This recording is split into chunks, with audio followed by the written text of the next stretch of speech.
Hi, hello, magandang tanghali. Tanghali pa ba? Hapon na yata.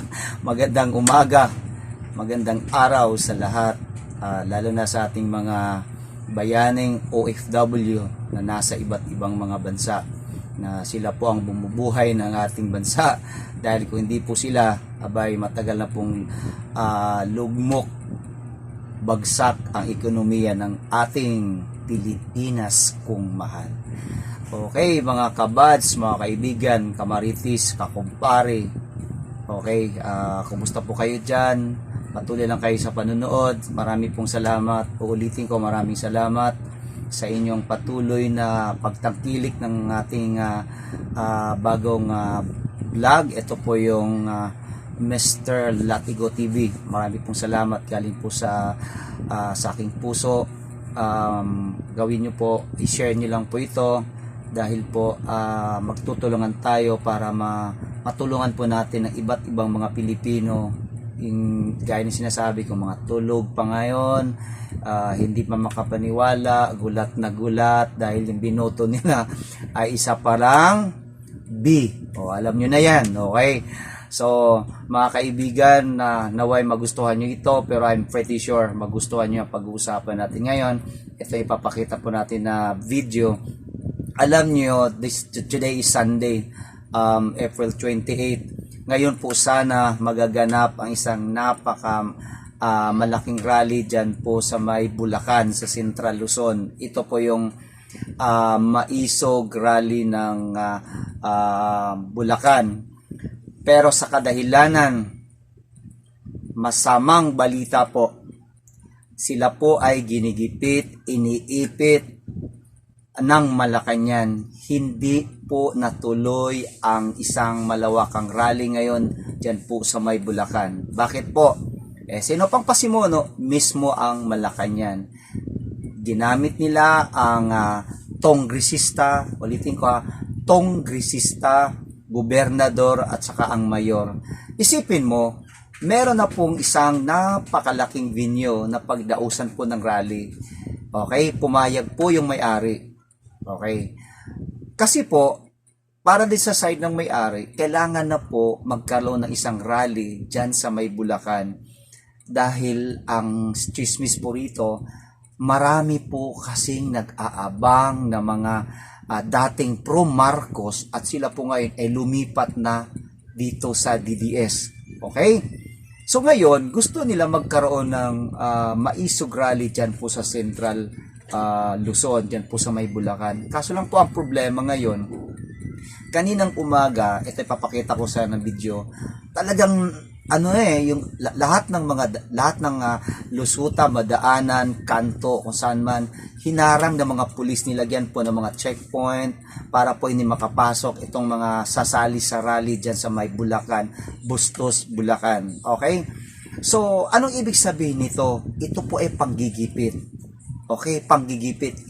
Kagaya po ng sinabi ni Attorney Harry Roque, kapag patuloy na ginigipit ng Administrasyong Marcos ang mga Pilipino, itong magpahayag ng saloobin o rally, dahil sa batas po natin, ang Bill of Rights, kung babasahin po natin, lahat na tayo duman sa college, diba? Nagka-college po tayo. Meron po tayong subject for what you call this law. Okay, ang Bill of Rights ay nakasaad po doon, karapatan ng bawat mamamayan na mag-rally, ipahayag ang mga damdamin o saloobin. Yun. Bakit ngayon? Parang panahon na ata ito ng dating tatay niya na si Marcos. Martial law, panggigipit, oppression, tyranny, yun po ang mga ganun. Okay, so para maintindihan natin, ipapakita ko sa inyo ano ang ginawa ng pulis. Alam mo, pati mga pulis ngayon nagpapagamit na. Nakakatakot sa panahon ngayon. Pati pulis nagpapagamit na sa katarantaduhan ng Administrasyong Marcos.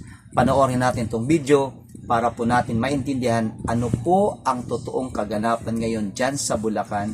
Napakainit ng tagpo. Okay, ito po ang video natin. Papakita. Alright. Panoorin natin ha. Ayan.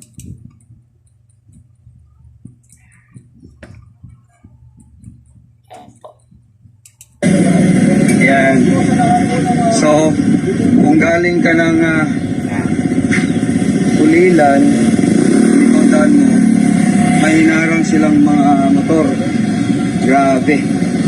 Grabe talaga, guys. Ayan, oh. Kita nyo, oh.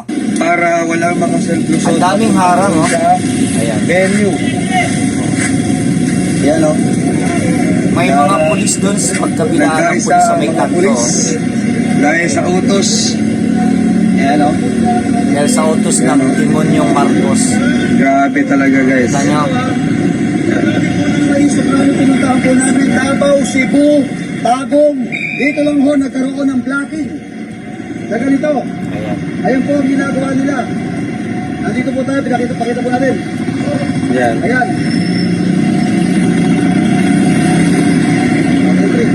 Yan, hinarangan. Hinarangan po lahat ng pupunta po roon. Grabe. Sa harap yan mismo ng Barangay Fundacion.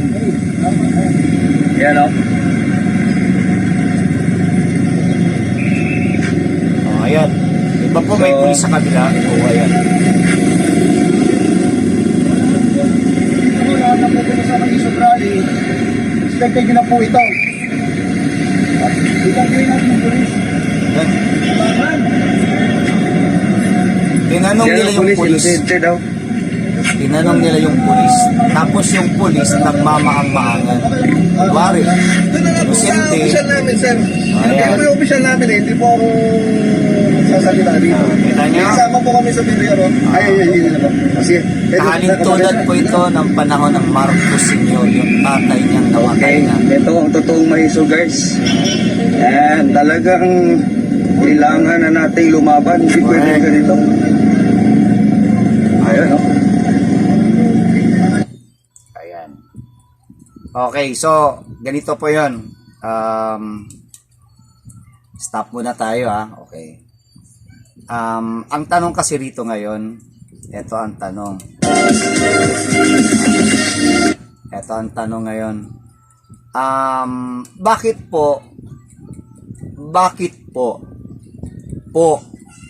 Bakit po ganito ang nangyari sa bansa natin ngayon? Okay?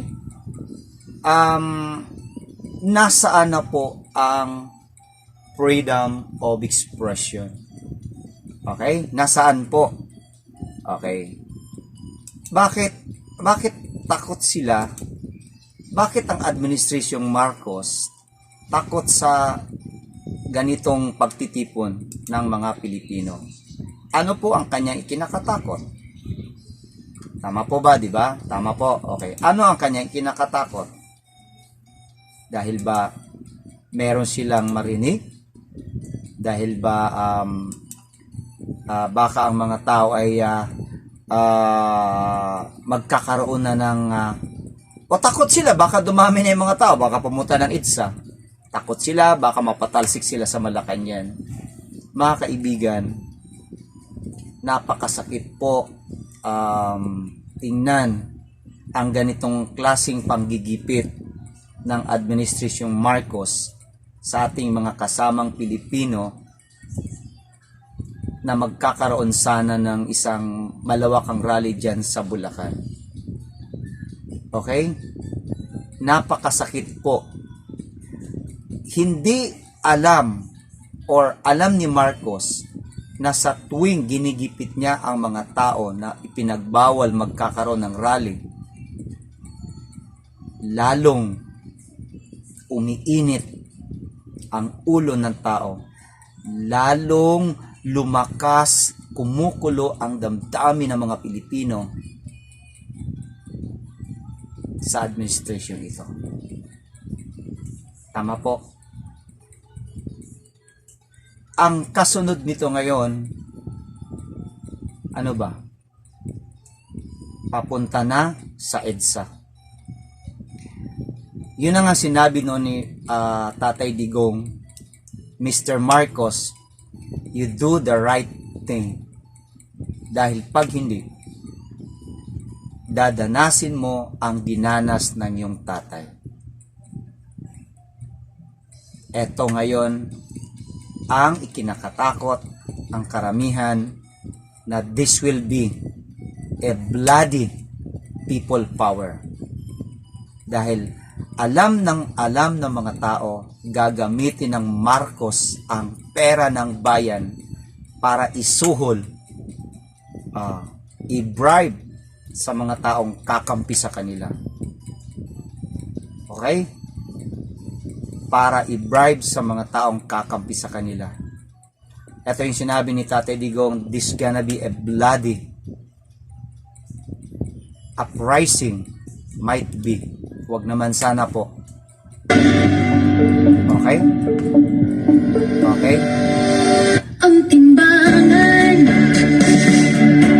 Alright. Ano nga ba yun? Bakit may timbangan? Okay, sorry po. Okay. So, ito po yung sinabi natin ngayon na patuloy po tayo magkaibigan. Wala ng kabuluhan. Okay, saglit lang ha. Okay. Parang may Ang kinabukasan. Madilim na bato para kay Juan. Dahan na ang pinipiringan ating mga okay. mata. Itipikon mo dibig, sinusunuran sa gusto nila. Okay, yan po.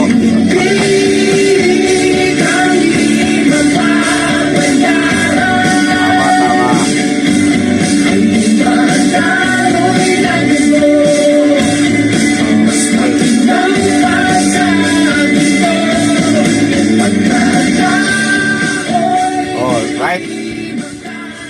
Okay. Hindi nila pwede pigilan ang damdamin ng taong bayan. Lalo na ngayon na alam na ng mga Pilipino na ang administration ni Marcos ay isang demonyo. Galit sana ako magsalita rito. Ang administration po ni Marcos ay nababalot ng demonyo. Hindi po matinong utak ang mga tao dyan sa Malacanang. Okay? So, mga kaibigan,